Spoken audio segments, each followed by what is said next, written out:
atau substansi dari nilai-nilai Pancasila itu lebih mudah dipahami. Namun di tengah globalisasi, bagaimana Indonesia mampu menjadikan Pancasila sebagai jati diri dan eksistensi Pancasila harus terus dijaga di tengah era globalisasi untuk menghadapi segala potensi ancaman bagi negara melalui implementasi nilai Pancasila dan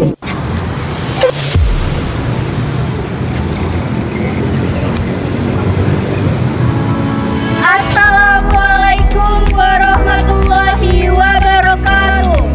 Shalom, Om Swastiastu, Namo Buddhaya, salam kebajikan. Perkenalkan, saya Rivera Septa Ramadana dengan NPM 2042400158 dan saya Raden Ayu Nurtia Cantika dengan NPM 204240221.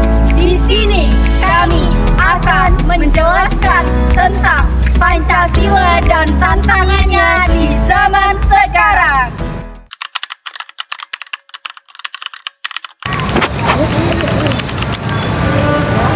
Tantangan sila pertama Pancasila di era saat ini mencakup meningkatnya intoleransi dan radikalisasi yang mengancam perdamaian, penyalahgunaan agama demi kepentingan politik, serta kurangnya pemahaman yang mendalam yang membuat masyarakat mudah terpengaruh oleh ideologi negatif.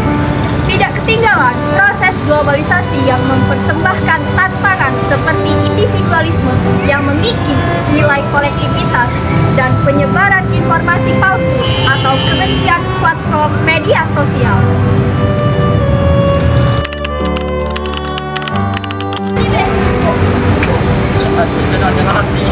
Baiklah, adapun tantangan Pancasila dalam agama Islam.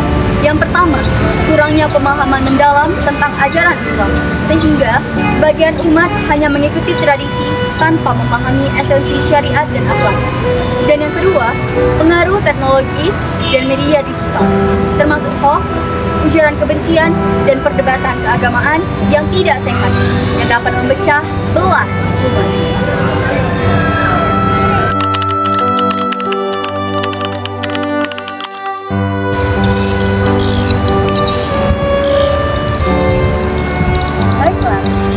Pada tantangan Pancasila pada agama Konghucu itu yang pertama, penurunan minat generasi muda karena Konghucu kurang populer dibanding agama besar lainnya dan sering dianggap sebagai filosofi daripada agama Yahudi. Dan yang kedua itu, kesulitan menjaga tradisi di tengah masyarakat multikultural, terkhususnya bagi komunitas Konghucu yang minoritas di negara tertentu.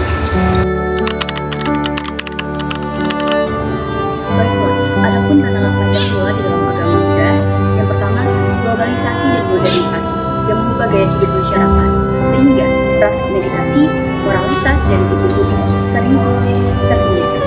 Dan yang kedua, komersialisasi ritual dan festival yang menjadikan beberapa upacara lebih bersifat tontonan atau ekonomi daripada praktik spiritual.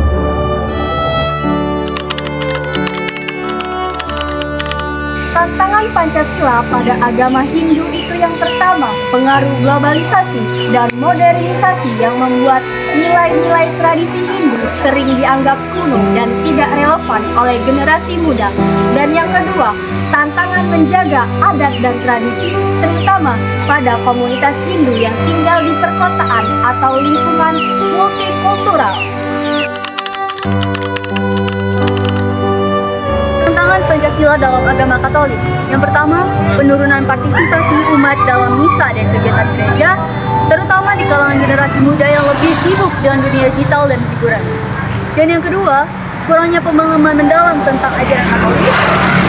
Banyak umat hanya mengikuti ritual tanpa memahami makna teologis dan moral. Tantangan Pancasila pada agama Kristen yang pertama, individualisme dan gaya hidup modern membuat sebagian orang menjauh dari komunitas gereja dan memilih spiritualitas yang lebih bebas. Yang kedua, pengaruh teknologi dan media sosial yang menggeser peran gereja sebagai sumber utama pembelajaran rohani dan sering tertipu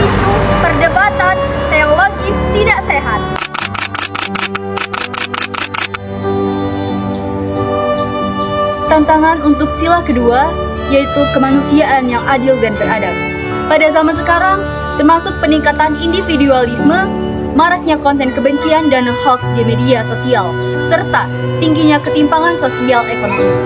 Di samping itu, pelanggaran hak asasi manusia, kurangnya pemahaman dan edukasi mengenai nilai-nilai Pancasila, serta pengaruh negatif dari pemikiran asing yang merusak identitas nasional juga menjadi tantangan penting.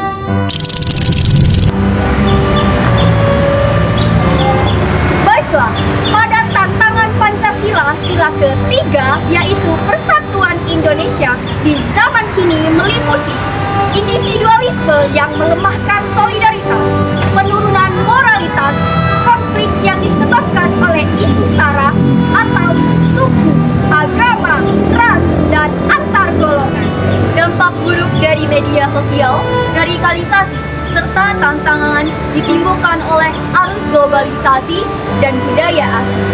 Semua tantangan ini dapat mengancam persatuan dan kesatuan bangsa, sehingga memerlukan kesadaran dan usaha dari semua elemen masyarakat.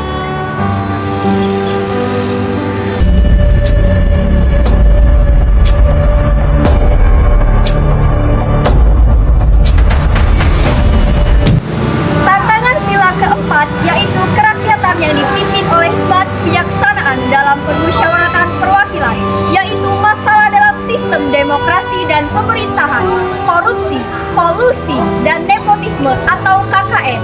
Praktik KKN merusak integritas pemerintahan dan transparansi yang menurunkan kepercayaan masyarakat terhadap lembaga perwakilan dan proses demokrasi itu sendiri.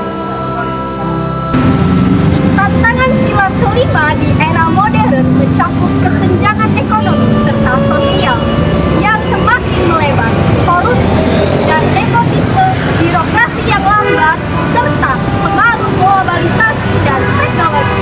Rintangan menghalangi tercapainya keadilan sosial yang merata, seperti akses yang tidak setara terhadap pendidikan, kesehatan, dan ekonomi.